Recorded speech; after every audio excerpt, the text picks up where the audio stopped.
Again welcome बच्चों। आइए फिर बात करते हैं समांतर श्रेणी पर। इससे ठीक पहले के लेक्चर में मैंने आपको समांतर श्रेणी से संबंधित कुछ फैक्ट्स बताए थे और वो आपके n वक्र तथा n पदों के योगफल पर संबंधित थे और उससे संबंधित फिर मैंने आपको कुछ क्वेश्चंस भी कराए थे। और अब बात करेंगे हम उसी श्रृंखला को बढ़ाते हुए समांतर माध्य की। समांतर माध्य अर्थमेटिक मीन। देखिए यदि आपके पास में a और b कोई दो संख्याएं हैं a एंड b, तो उनके बीच में समांतर माध्य क्या होता है। मान लीजिए हमने इनके बीच में कोई संख्या c ले ली तो समांतर श्रेणी है।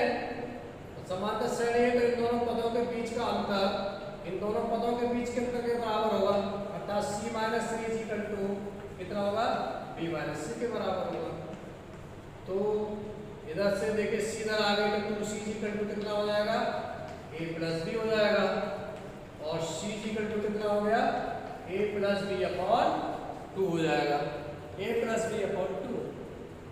तो c की वैल्यू आ गई a प्लस b अपॉन 2, अर्थात दो संख्याएं a और b के बीच में समांतर माध्य क्या होता है, इन दोनों संख्याओं के योगफल का आधा होता है।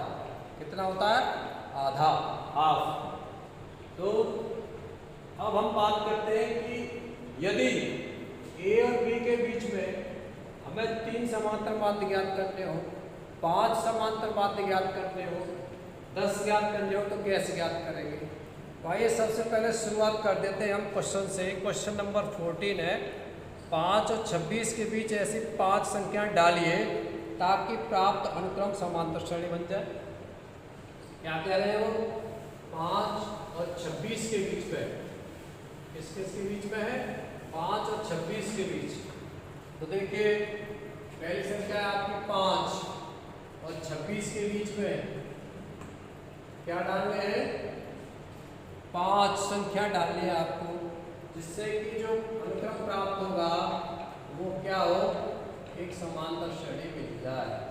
लीजिए 5 हमने संख्या डाल दी साहब, a1 a2 a3 a4 a5, ठीक है। तो इन टोटल संख्याएं कितनी हो गई हमारे पास में, 7 ही हो गई। इसमें पहला पद क्या है आपका, पहला पद a 5 है, दूसरा पद a प्लस डी क्या है आपका, a प्लस डी a1 के बराबर है, और a प्लस 2d इसके बराबर है, a प्लस 2d आपका a2 के बराबर है, और a प्लस 3d देख रहे हैं, a1 हो गया a प्लस डी यानी 5 प्लस डी के बराबर, और a2 हो गया आपका 5 प्लस 2d के बराबर, और इसी तरह से a3 हो जाएगा 5 प्लस 3d के बराबर। इसी प्रकार से ये वाला जो पद है आपका 7वां पद है, 7वां, ये कितना हो जाएगा a plus 7 minus 1 into D, अर्थात 6d इज इक्वल टू 26। ये तो हो गया a plus 6d is equal to कितना 26। 7वां पद है आपका, ये 7वां जो पद है आपका, और 7वां पद क्या होता है समांतर श्रेणी में, a plus 6d, a plus 7 minus 1 into D, कौन से फॉर्मूले से, Tn is equal to a plus n minus 1 into D वाली फॉर्मूला, ठीक है। अब यहाँ पर a की वैल्यू कितनी है, a की वैल्यू 5 दे रखी है, इसको 5 रख देते हैं, और ये हो गया आपका 26। यहाँ से आपने 6d की वैल्यू कितनी निकाली, 26, 5 से 5 गया तो बचा 21, तो d की वैल्यू कितनी आ गई 21 अपॉन 6 आ गई, अर्थात 7 अपॉन 2 आ गई डी की वैल्यू। डी की वैल्यू कितनी आई छात्रों, 7 अपॉन 2। तो पहला पद हमें, अब दूसरा पद चाहिए a1। पहला पद तो 5 है हमारे पास में, अब निकालना है हमें a1 कैसे निकालें, a1 आ गया आपका, पहले पद में d जोड़ दो, पहले पद में d जोड़ दो। पहला पद कितना है 5 प्लस d की वैल्यू कितनी है 7/2, कितना हो गए 17/2, ठीक है। a1 यानी दूसरा पद कितना निकल आया 17/2, और फिर 17/2 में फिर हम जोड़ देंगे कितना 7/2, तो कितना निकल आएगा, ये वाला पद निकल आएगा A2 निकल आएगा, सॉरी A2 ये वाला पद निकल आएगा। इस वाले पद में D और जोड़ दें, बस क्या जोड़ दें D, कितना हो गया ये 17/24/2 12 हो गया।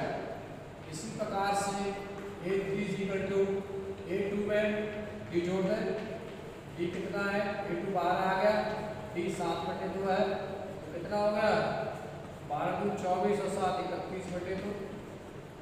A3 की वैल्यू कितनी आ गई, A3 की वैल्यू आ गई हमारी 31/2। 31/2 में 7/2 जोड़ दे तो A4 निकल आएगा, A4 31 A3 प्लस D कितना हो जाएगा, A3 में जोड़ दिया आपने, A3 माने 31/2 प्लस D 7/2 कितना हो गया 38/2 19 आ गया। अब रह गया A5 की वैल्यू हो जाएगा A4 प्लस D, और A4 की वैल्यू कितनी है, A4 की वैल्यू है आपके पास में 19 प्लस D की वैल्यू कितनी है 7/2, 19 दूनी 38, 38 और 7 कितने हुए आपके 38 और 7 45/2। इस प्रकार से आपकी संख्याएं आ गई।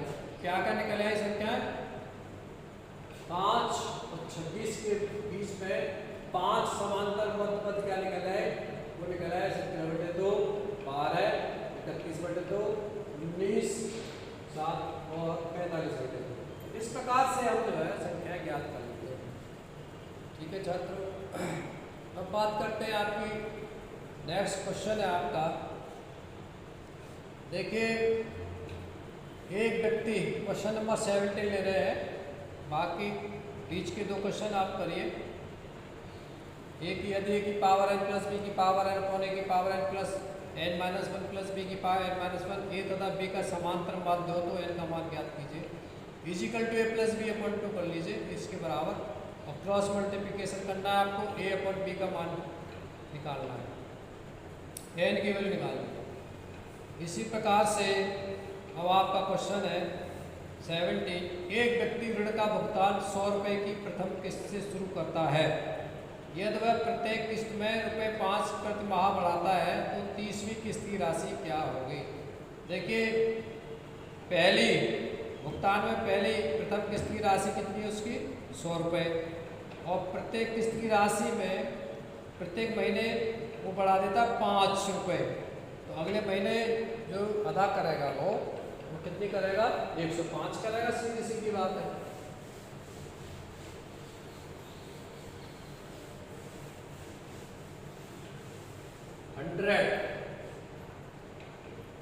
पहले महीने 100 और दूसरे महीने 5 बढ़ा देता है, तो कितनी हो जाएगी 105 110, ये हो गई आपकी। ठीक है, तो पूछ रहे हैं 30वीं किस्त की राशि क्या होगी।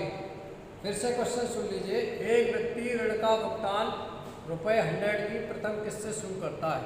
पहली किस्त के रूप में वो 100 रुपये देता है, फिर हर महीने 5 रुपये बढ़ा देता है, यानी नेक्स्ट महीने दूसरे महीने जो देगा वो 105 रुपये देगा। तीसरे महीने फिर 5 रुपये बढ़ा देता है, यानी 30 रुपये दी जाने वाली जो राशि है, अमाउंट है, वो आपका 110 रुपये हो गया। इस प्रकार से वो हर महीने बढ़ाता जाता है। तो अब पूछ रहे हैं कि 30वें महीने किस्त की राशि क्या होगी। यही समांतर श्रेणी का फायदा है। देखिए समांतर श्रेणी बढ़ रही है साफ साफ, तो हर एक पद में 5 का डिफरेंस आ रहा है, तो डी की वैल्यू कितनी है 5। अब आपकी बात होती कि सीधा सीधा पूछ लेते तीसरे महीने कितने रुपए दे रहे हैं उस व्यक्ति को, तो आप कह देते 110 रुपये देने हैं। चौथे महीने कितने रुपए देने हैं, आप कह देते 115 रुपये देने हैं। लेकिन अब सीधा सीधा पूछ रहा है कि 30वीं किस्त कितने रुपए की देनी होगी उसे, तो आप काफ़ी टाइम लगाएंगे ना, इसलिए समांतर श्रेणी से बड़े आराम से कर देंगे आप। तो 30वीं किस्त का मतलब होगा T30, अर्थात A plus 30 minus 1 into D, ये हो गया। ये 30वीं किस्त हो गई आपकी। A की वैल्यू कितनी है 100 प्लस ये हो गया आपका 29, D की वैल्यू कितनी रखी है आपको 5, तो ये हो गया आपका 100 प्लस ये हो गया आपका 5 और 2 5 10 10 और 4 14 145 और ये हो गया आपका 245। तो कितने रुपए की राशि उसे देनी होगी? रुपीज 245।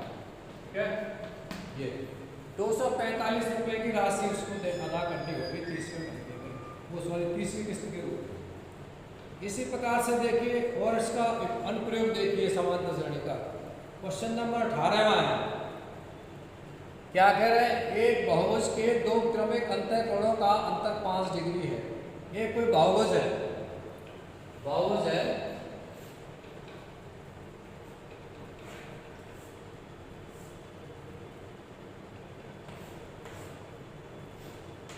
इस तरह का कोई बहुभुज है। अब इसके ये बड़ा छोटा बनना है। इसके एक बहुभुज के दो क्रमिक अंतःकोणों का अंतर 5 डिग्री है। अर्थात अगर एक आपका x है, x है तो अगला कितना हो जाएगा? x + 5 हो जाएगा। ठीक, अभी क्वेश्चन को और पढ़ लेते हैं, उसके बाद तय करेंगे एक्स लेना क्या लेना है।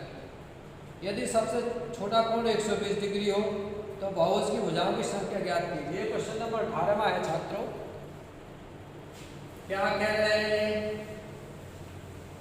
मान लिया आपने किसी बहुभुज में n भुजाओं वाला बहुभुज है, n भुजाओं वाला।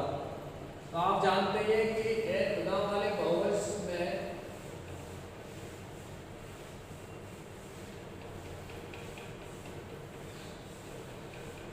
जो अंतःकोणों का योगफल होता है वो कितना होता है? 2n - 4 × 90 डिग्री, 2n - 4 × 90 डिग्री ये होता है। अगर किसी बहुभुज में भुजाओं की संख्या n हो, n, तो उसके सभी अंतःकोणों का योगफल 2n - 4 × 90 डिग्री होता है। लेकिन यहाँ पर ये कह रहे हैं कि बहुभुज में दो क्रमिक अंतःकोणों का अंतर दे रखा 5, अर्थात d की वैल्यू 5 दे रखा। और वो ये भी कह रहे हैं कि यदि पहला कोण सबसे छोटा कोण 120 डिग्री का है, सबसे छोटा कोण कितना है? 120 डिग्री का, तो बहुभुज की भुजाओं की संख्या ज्ञात कीजिए। क्वेश्चन नंबर 18वां है। 18 तो देखिए a की वैल्यू 120 डिग्री है, तो जाहिर सी बात है पहला कोण 120 डिग्री का है तो दूसरा कोण 125 डिग्री का होगा, तभी तो 5 का आएगा अंतर। तीसरा कोण 130 डिग्री का होगा। ठीक है, अब हमें a की वैल्यू भी ज्ञात है, d की वैल्यू भी ज्ञात है। हमें क्या करना है? हमें योगफल ज्ञात करना है सबका। कौन सा फॉर्मूला है? Sn = n/2 twice a plus n - 1 × d, इस वाले से। ठीक है, इससे तो Sn ज्ञात कर देते हैं हम। हमें n की वैल्यू कितनी दे रखी है? निकालनी है। और 2a की वैल्यू कितनी है?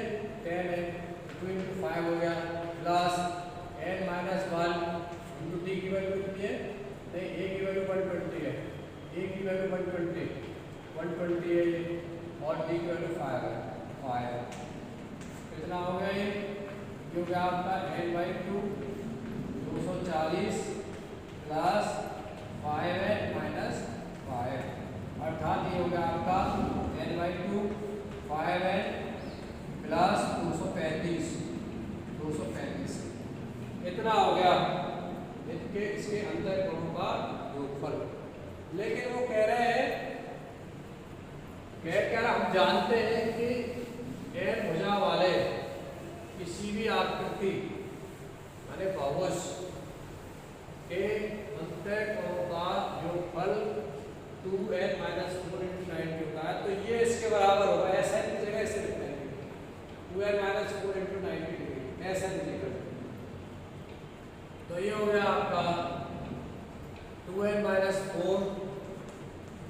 × 90 डिग्री। बात नहीं करें, डिग्री हटा देंगे, सीधी बाद में लगा देंगे। और हो गया 5n प्लस 235। देखिए इसको हम कैलकुलेट करेंगे सीधा।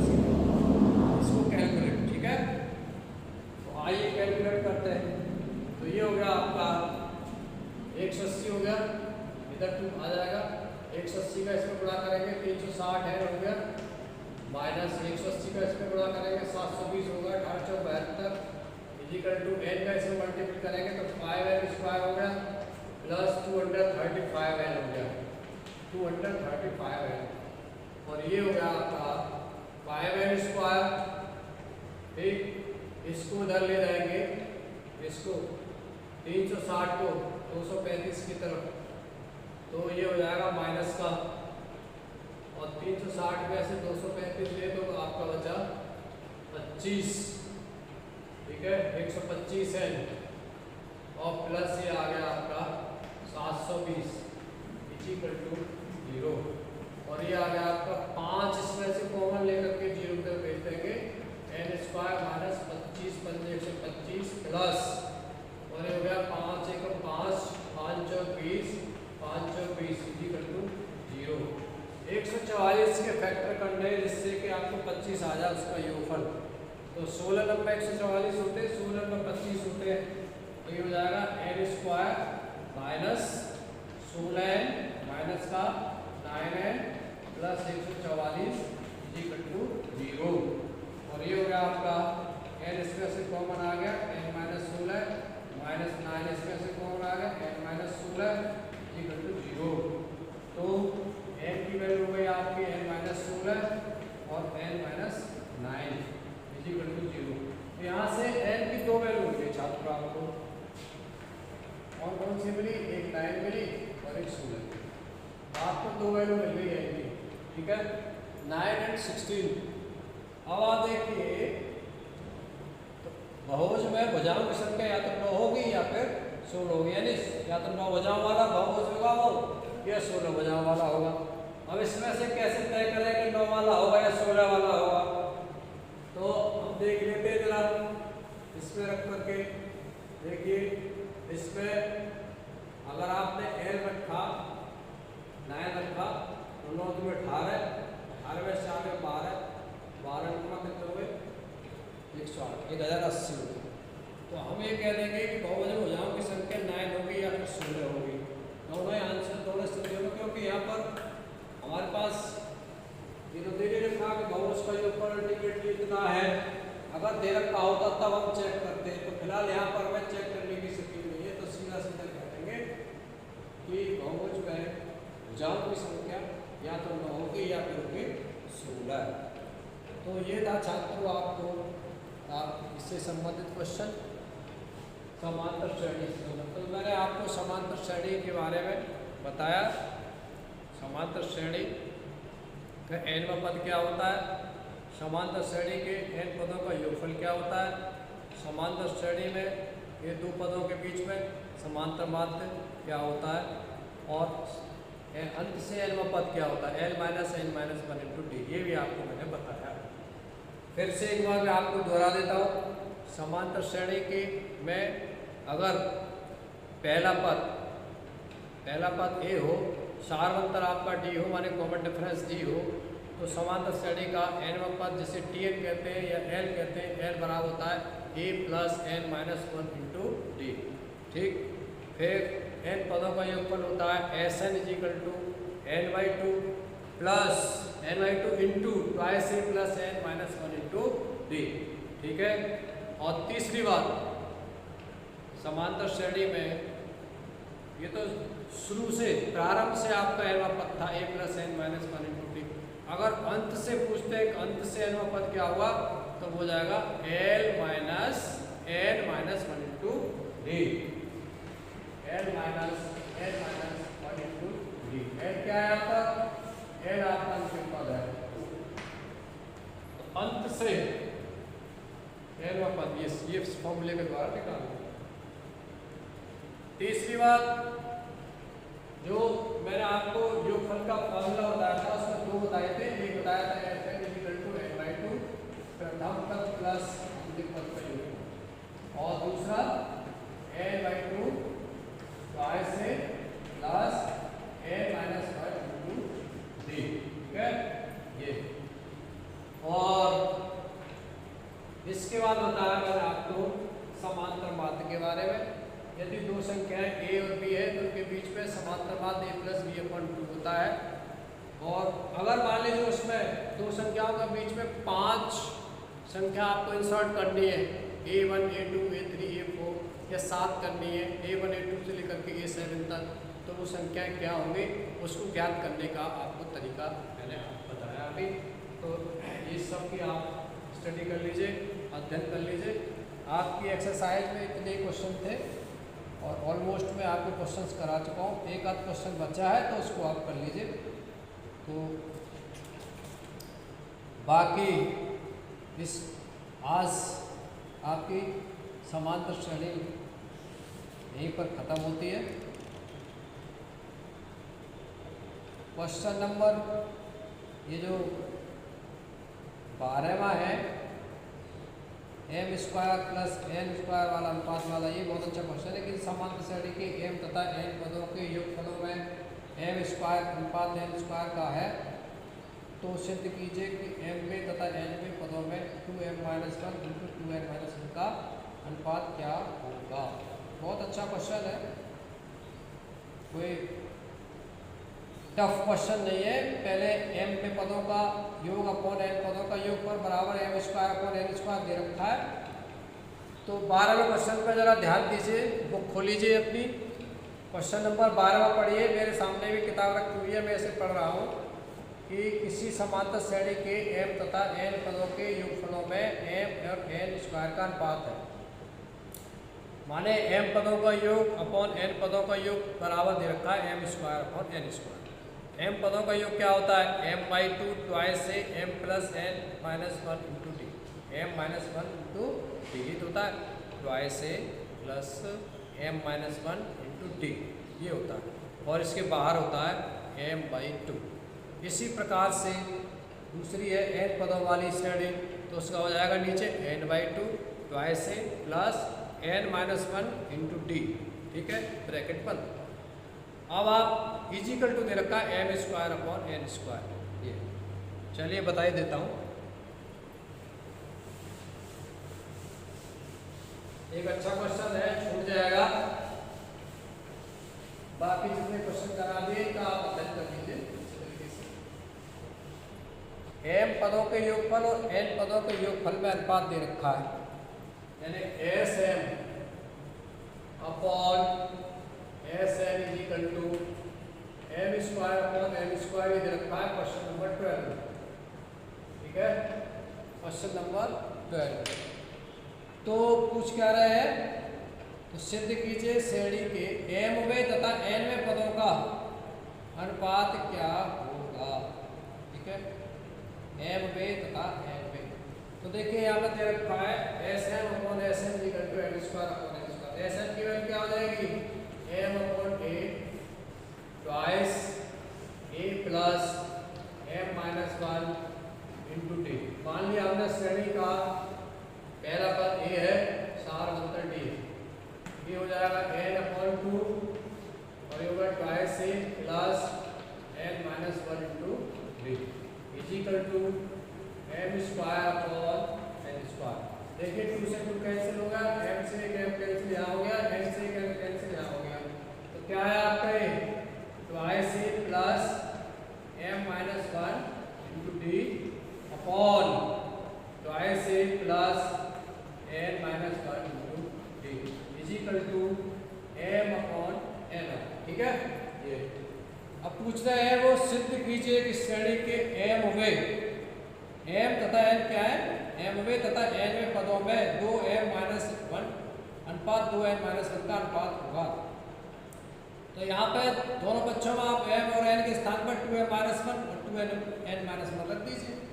क्या रखेंगे, 2m - 1 और 2n - 1 काय के स्थान पर, m के स्थान पर और n के स्थान पर 2m - 1 रख दीजिए। आइए तो क्या हो गया, ये ट्वाइस a प्लस 2m - 1 ×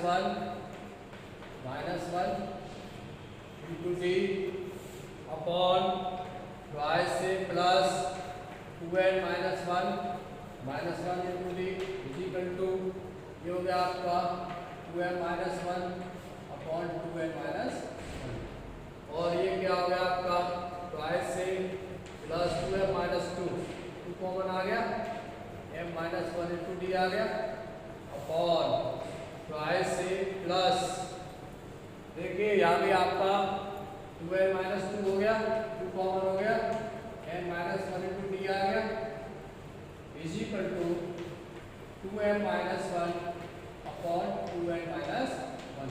देखिए यहाँ से 2 कॉमन ले लेंगे ऊपर से, यहाँ से 2 कॉमन अलग कट जाएगा, तो क्या आएगा a plus m minus 1 into D upon a plus